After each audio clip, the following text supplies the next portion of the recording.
Ay, what's up mga kaigan? Hindi, joke lang. First of all, sana all, hope all, lahat na ng all. Magandang gabi, magandang tanghali, magandang umaga. Kung anong oras mo to pinapanood, maganda ka. Joke lang. I'm Errol Cabales from Naik, Cavite, BSC 11. And nag-iwan ng katagang kung kaya ng iba, sana all. Hindi, joke lang. So ngayon, ang itatakal natin ay about sa social reality crimes and left realism. So, diba? Nakaka-blow ng mind kasi masyadong mahirap ng topic. Joke. So, una sa lahat, may papakita ko sa yung video presentation. PowerPoint siya. So, let's go.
Yan.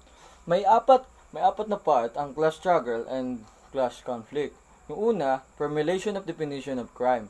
So, yung pangalawa, application of definition of crime. Yung pangatlo, construction of the ideology of a crime. So, yung last, development of behavioral patterns in a relation to definition of crime. So, yung apat na yan is wala masyadong pagkakaiba. Para magkakadikit lang sila. So, iisa-isahin natin yan. So, let's go. So, bago ang lahat. So, what is crime muna tayo? Definition of crime. Crime as a legal definition of human conduct is created by agents of the dominant class in a political organized of society. So, when an individual with authority or a powerful political organized culture labels situation as a crime, it's considered as a crime in the form of breach, infraction, and violation of the law.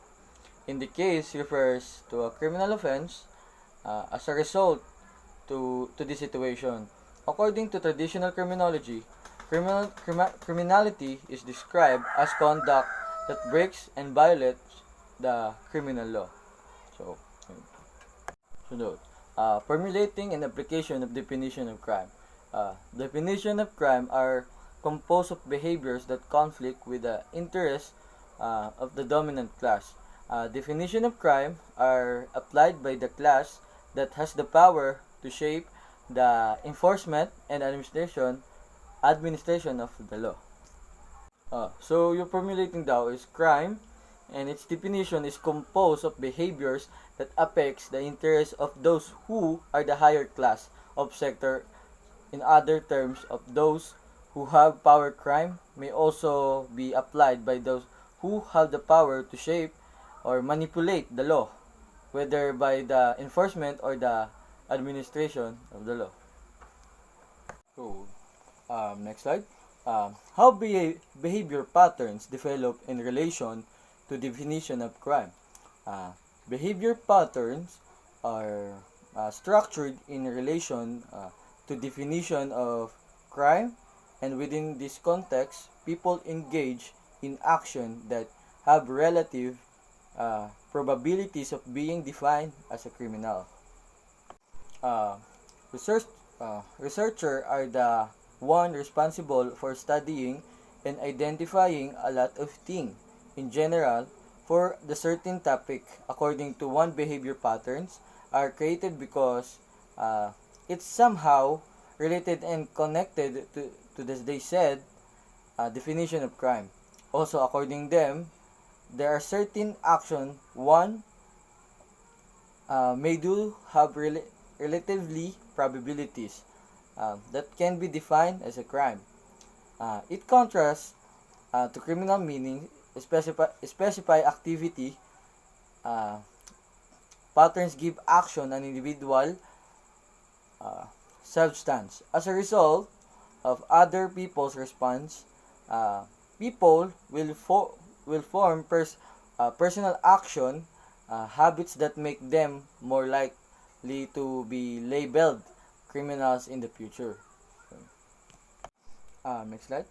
Constructing an ideology of a crime. An ideology of crime is constructed and diffused by the dominant class to secure uh, its hegemony or ideological domination. So, in this world has the power to have equivalent to power given the reason that those who have money are the one who is the dominant side of superior class. Uh, they have the power to create or construct the ideology of crime or also known as ideological domination. The dominant ideology refers to a shared ideals, conviction, and morals of the social majority, which frame how the majority of the population thinks of their culture, and therefore may or may not represent the interests of ruling class. Therefore, the degree to which dominant ideology effectively dominates collective public thinking may or may not uh, have differentiates sins. Yeah. So, what is social reality of crime? By Richard Kinney. The social reality of crime is constructed by the formation and application of criminal definition, the development of behavior patterns to criminal definition, and the construction of criminal conception. By these three factors as definition of crime, formulation, and application of definition of crime, behavior pattern relation with, and lastly, constructing an ideology of crime. The social reality of crime is created.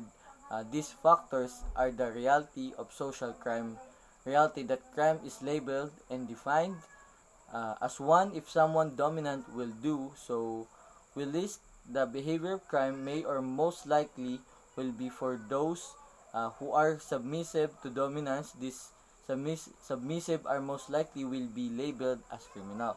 Criminality is not defined by the essence of the action itself. According to the philosophy of the collective reality of crime, rather, crime is a concept of human behavior that generated and enforced of authorized government agents by creation of criminal concepts.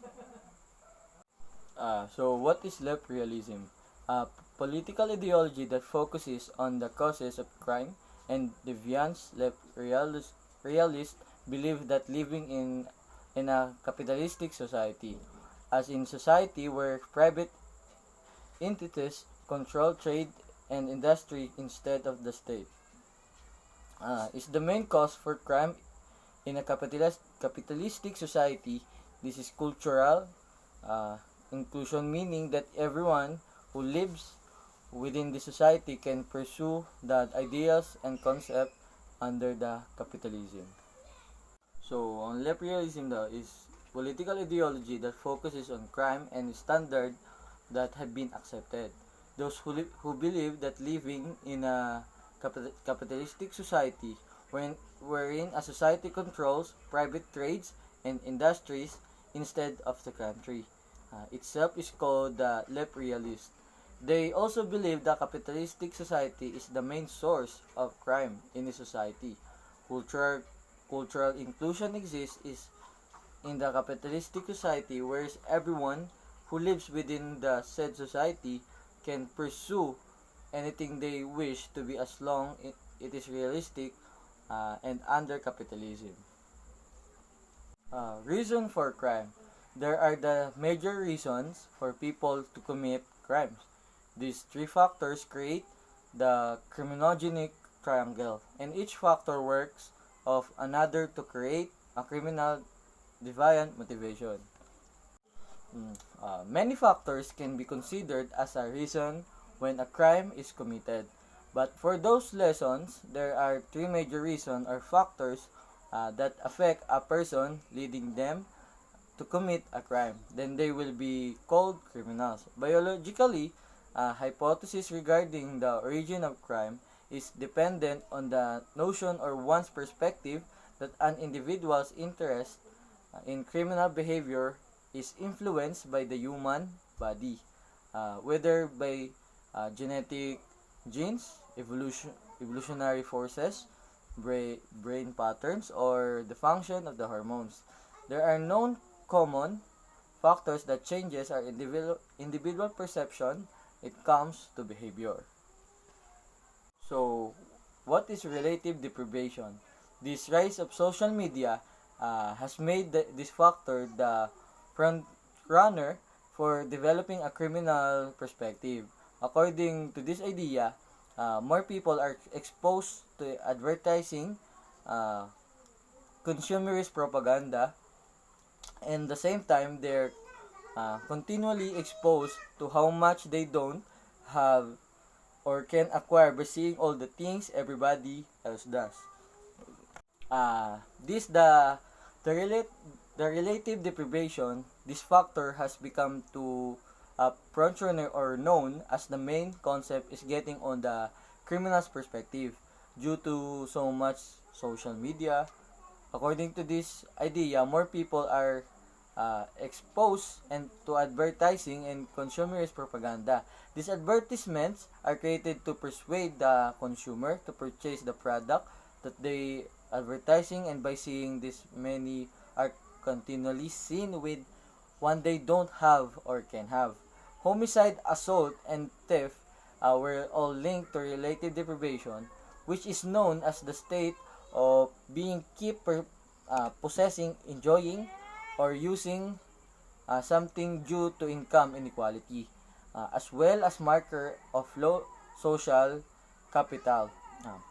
Areas with high crime rates often have higher overall debt, amplifying the crime, and population welfare have similar social backgrounds. That indicates that income inequality is a big factor to the behavior of an individual, the things and the new he acts. Subculture. This is an acceptance or resorting illegal means to attain desires. Thief, drug, the dealing and robbery all become a way of enlight in some of the communities that are suffering from economic inclusion. Both crime and criminality are explained as a result of marginalization, or in a simple terms, it is to assign to an important of powerless position with society. People who lack the power or ability to fully engage in society are said to be in this situation. Marginalized groups, according to left realists, lack both concrete objectives and organization to represent their interests. Staff, for example, have specific interests, such as desire for fair wages and working conditions, and organization to serve them, such as labor unions, so they do not need resort to violence to achieve their objectives.